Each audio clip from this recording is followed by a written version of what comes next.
Hello guys, कैसे हो? I hope आप सब बहुत ही अच्छे होंगे। और आपको और भी अच्छा करने के लिए आज मैं आपके लिए लेकर के आया हूं एक नया वीडियो, जिसमें अपन पढ़ेंगे कक्षा के अतिव्यापन से संबंधित चीजें। नमस्कार दोस्तों, मैं हूं एसके चौधरी और पीसी स्टडी पॉइंट में मैं आपका बहुत बहुत स्वागत करता हूं।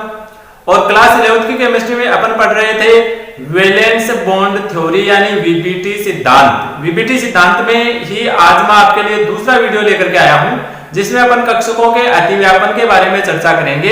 अतिव्यापन क्या होता है और किस प्रकार से ये संपन्न होता है। तो चलिए स्टार्ट करते हैं आज का वीडियो। सबसे पहले देखिए अतिव्यापन क्या होता है। जैसा कि पिछले वीडियो में अपन ने ये देखा था कि हाइड्रोजन के दो परमाणु आपस में मिलकर के और हाइड्रोजन के अणु का निर्माण करते हैं। तो अपन इसी उदाहरण को लेकर के देखिए आगे बढ़ते हैं। हाइड्रोजन के दो परमाणु आपस में मिलकर के हाइड्रोजन का अणु बना रहे, दोनों ने एक एक इलेक्ट्रॉन की साझेदारी करके एक सिंगल बॉन्ड बनाया। हाइड्रोजन का जो इलेक्ट्रॉन होता है वो होता कहां पर है? देखिए हाइड्रोजन का विन्यास होता है 1s1, यानी जो हाइड्रोजन का इलेक्ट्रॉन है वो s कक्षक में। तो दोनों हाइड्रोजन, ये पहला हाइड्रोजन और ये दूसरा हाइड्रोजन, इनको मैं गोलाकार इसलिए बना रहा हूं क्योंकि उनका इलेक्ट्रॉन s कक्षक में, इसलिए मैं s कक्षक की आकृति बना रहा हूं यहां, क्योंकि s कक्षक गोलाकार होता है। दोनों का ये 1s कक्षक है जिसमें एक एक इलेक्ट्रॉन। ये दोनों हाइड्रोजन एक दूसरे के क्लोज आएंगे, नजदीक आएंगे, और इस तरह से दोनों के बीच में ओवरलैपिंग होती है। यहां पर इलेक्ट्रॉनों की क्या होती है? साझेदारी होती है। और इसी प्रक्रिया का नाम होता है अतिव्यापन। दोनों कक्षकों में अतिव्यापन हो गया है। ये जो अंतर्भेद हो रहा है, अंतर्भेदन हो रहा है, इस अंतर्भेदन प्रोसीजर को ही, अर्थात अणु निर्माण के दौरान जब परमाणु एक दूसरे के नजदीक आते हैं तो परमाणुओं के कक्षक, ये परमाणु के कक्षक हाइड्रोजन के 1s कक्षक है, परमाणुओं के कक्षक परस्पर अंतर्भेदित हो जाते हैं, यानी एक जगह मिक्सअप हो जाते हैं, जिस प्रक्रिया को कक्षक अतिव्यापन कहा जाता है। यानी अब तक आप जो बढ़ाते आए हैं 10th क्लास में भी आपने इस तरह की बहुत सारी साझेदारी वाली स्पीशीज की ज्यामिति आकृति वगैरह बनाई है। वो सभी प्रक्रिया अंतर्भेदन की जो प्रोसीजर थी वो सभी अतिव्यापन ही था। यानी कक्षकों का आपस में एक जगह साझेदारी करने की जो प्रोसीजर होती है उसी को अतिव्यापन कहते हैं। अतिव्यापन हमेशा अयुग्मित इलेक्ट्रॉन और विपरीत चक्रण वाले कक्षकों के बीच में होता है। यह आपको एक महत्वपूर्ण पॉइंट ध्यान में रखना है, अयुग्मित इलेक्ट्रॉन और विपरीत चक्रण। देखिए ये क्या होता है, इसको आप किस प्रकार से समझ सकते हैं। देखिए अभी मैंने आपको कहा कि अतिव्यापन अयुग्मित और विपरीत चक्रण वाले इलेक्ट्रॉनों के बीच में होता है। तो इसका मतलब क्या है? जैसे ये दो हाइड्रोजन के परमाणु, सबसे पहले तो इलेक्ट्रॉन अयुग्मित होने चाहिए।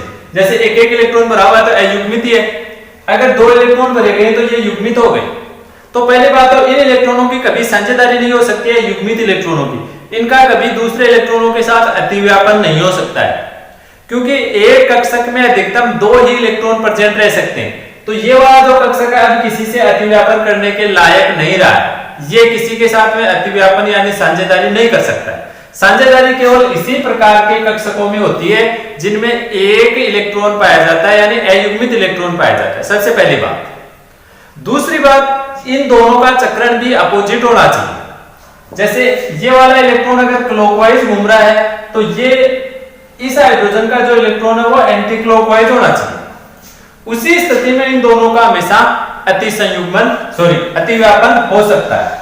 जैसे आप भी जैसे जब बढ़ाते हैं, जैसे ये मैंने दो हाइड्रोजन बढ़ाते हैं, तो यहां पर अपन जो इलेक्ट्रॉन बढ़ाते हैं उन इलेक्ट्रॉनों को देखिए अपन हमेशा इसी तरह से लिखते हैं। एक में तीर का निशान ऊपर करते हैं तो दूसरे में नीचे की तरफ करते हैं, अपोजिट डायरेक्शन में करते हैं। इसका मतलब यही है कि एक इलेक्ट्रॉन क्लॉकवाइज घूम रहा है तो दूसरा एंटी क्लॉकवाइज। अगर दोनों इलेक्ट्रॉन समान चक्रण युक्त होंगे, जैसे दोनों हाइड्रोजन के इलेक्ट्रॉन क्लॉकवाइज ही घूम रहे हैं, तो इन दोनों परमाणुीय कक्षकों के बीच में अतिव्यापन नहीं हो सकता है। यहां पर हाइड्रोजन अणु का निर्माण नहीं हो सकता है। इसके लिए जो चक्रण है, स्पिन है, वो हमेशा अपोजिट होनी चाहिए। एक क्लॉकवाइज और दूसरी होनी चाहिए एंटी क्लॉकवाइज। प्लस इसके अलावा जो अतिव्यापन है उसमें कक्षक किस प्रकार से कहां से अतिव्यापन कर सकते हैं, उसके अकॉर्डिंग जो अतिव्यापन है वो हमेशा धनात्मक अतिव्यापन ही होना चाहिए। ये वाला जो अतिव्यापन अपन कर रहे हैं ये धनात्मक है। धनात्मक का मतलब जिसमें सहसंयोजी बॉन्ड बन जाता है। धनात्मक अतिव्यापन का मतलब यही होता है कि युग्मित इलेक्ट्रॉन और विपरीत चक्रण वाले अगर कक्षक आपस में एक जगह पर अतिव्यापन कर रहे हैं, अगर एक जगह ओवरलैपिंग कर रहे हैं, तो उसको अपन धनात्मक अतिव्यापन कहेंगे। अगर इस तरह के दो इलेक्ट्रॉन अगर एक जगह अतिव्यापन कर रहे हैं, समझ गए, या दो इलेक्ट्रॉन भरे हुए हैं, दूसरी तरफ एक इलेक्ट्रॉन है, उनमें अतिव्यापन हो रहा है, तो उसको अपन ऋणात्मक या शून्य अतिव्यापन बोल सकते हैं, क्योंकि उससे किसी प्रकार का बॉन्ड नहीं बनता। धनात्मक अतिव्यापन का मतलब ये हो गया कि विपरीत चक्रण वाले दो अयुग्मित इलेक्ट्रॉन एक जगह आपस में ओवरलैपिंग करके सहसंयोजी बॉन्ड का निर्माण कर रहे हैं, उसको अपन धनात्मक अतिव्यापन बोलते हैं।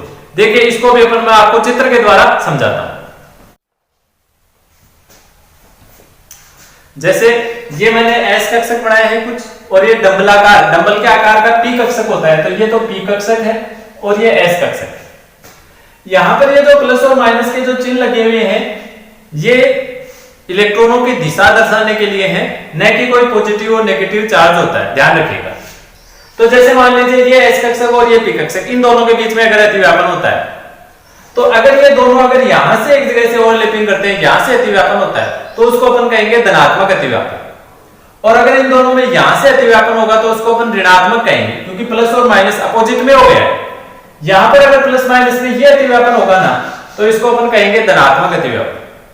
अगर ये दोनों कक्षक यहां से टकराएंगे तो ये इसको अपन कहेंगे नेगेटिव ऋणात्मक अतिव्यापन, जबकि ये हो गया धनात्मक। अगर ये दोनों एस कक्षक यहां से अतिव्यापन, ये दोनों एस कक्षक एक जगह से अतिव्यापन करते हैं, तो दोनों में प्लस प्लस का साइन है, तो इसको भी अपन कहेंगे धनात्मक अतिव्यापन। यानी आप ये कह सकते हैं कि सेम साइन वाले कक्षकों में अतिव्यापन होना चाहिए, समझ गए।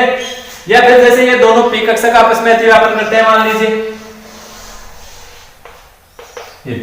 मान लीजिए दोनों में यहां से अतिव्यापन होता है, दोनों पास में आकर के और साझेदारी करते हैं, तो ये भी एक धनात्मक अतिव्यापन होगा, क्योंकि सेम साइन है, माइनस माइनस। और ऋणात्मक अगर ये इस तरह से अतिव्यापन करते हैं, प्लस का माइनस के साथ में, प्लस का माइनस के साथ, तो उसको अपन ऋणात्मक अतिव्यापन कहें। और कई बार जीरो अतिव्यापन भी होता है, जिसमें कोई अतिव्यापन होता ही नहीं है।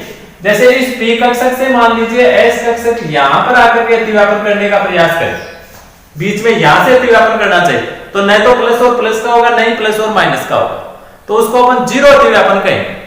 या मान लीजिए इस पी कक्षक से ये दूसरा पी कक्षक यहां से अतिव्यापन करना चाहिए, यहां से करना चाहिए, तो उसको अपन जीरो अतिव्यापन कहेंगे, क्योंकि इस बार कोई अतिव्यापन नहीं हो रहा है। तो इस तरह से जो अतिव्यापन है वो धनात्मक, ऋणात्मक या फिर जीरो भी हो सकता है, लेकिन बॉन्ड हमेशा तभी बनेगा जब पॉजिटिव अतिव्यापन होगा, यानी धनात्मक अतिव्यापन होगा। दो अयुग्मित इलेक्ट्रॉन विपरीत चक्रण वाले होने चाहिए, और अगर उनमें ओवरलैपिंग होती है तभी सहसंयोजी बॉन्ड का निर्माण होता है, यानी धनात्मक अतिव्यापन के द्वारा ही केवल बॉन्ड का निर्माण होता है। इसके साथ साथ जो वीबीटी सिद्धांत है, उसके द्वारा अपन सहसंयोजी बंध के दिशात्मक गुणों की व्याख्या भी कर सकते हैं। जो सहसंयोजी बॉन्ड होता है ये दिशात्मक होता है, इसकी भी अपन व्याख्या कर सकते हैं। जैसे आपने मान लीजिए हाइड्रोजन के दो परमाणुओं में अतिव्यापन करवाया, तो चूंकि हाइड्रोजन तो एक सरल अणु है जिसमें केवल 1s कक्षकों में इस तरह से अतिव्यापन होता है, ये लीजिए दोनों ने एक एक इलेक्ट्रॉन की साझेदारी कर ली। लेकिन जब बहुपरमाणुक अणु की बात आती है, जैसे मैं कहूं CH4 का अणु, कार्बन के 4 इलेक्ट्रॉन 4 अलग अलग हाइड्रोजन के साथ साझेदारी कर रहे हैं, ये इस तरह से कार्बन होता है और इस तरह से इसके कक्षक होते हैं, चतुष्फल के रूप में ये व्यवस्थित रहते हैं। ये कार्बन के 4 पी कक्षक हैं, ये हाइड्रोजन का 1s कक्षक आया और दोनों के इलेक्ट्रॉनों के बीच में अतिव्यापन हो गया और सहसंयोजी बॉन्ड बन गया। तो यहाँ पर एक निश्चित डायरेक्शन होती है, एक निश्चित दिशा होती है, जिसको अपन दिशात्मक बोल रहे हैं।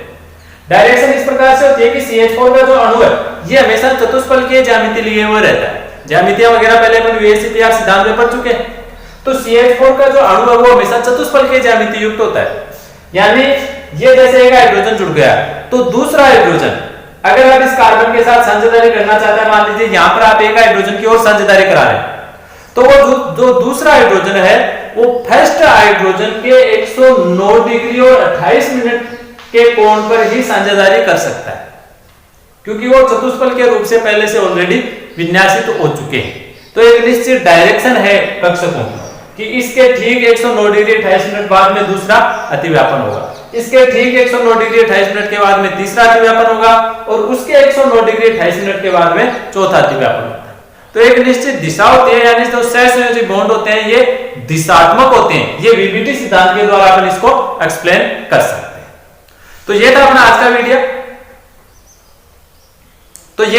का वीडियो, जिसमें अपन ने कक्षकों के अतिव्यापन के बारे में चर्चा की। अतिव्यापन यानी साझेदारी को ही आप ये सरल शब्दों में समझ सकते हैं कि जो साझेदारी होती है उसी को अपन अतिव्यापन के नाम से जानते हैं। नेक्स्ट वीडियो में अपन चर्चा करेंगे अतिव्यापन के प्रकार और उससे बनने वाले सहसंयोजी बंध की प्रकृति के बारे में। तो आज के वीडियो में बस इतना ही। वीडियो आपको कैसा लगा अपने कमेंट के द्वारा में जरूर बताइएगा। वीडियो को अंत तक देखने के लिए, लास्ट तक हमारे साथ बने रहने के लिए आपका बहुत बहुत धन्यवाद। जय हिंद, जय भारत।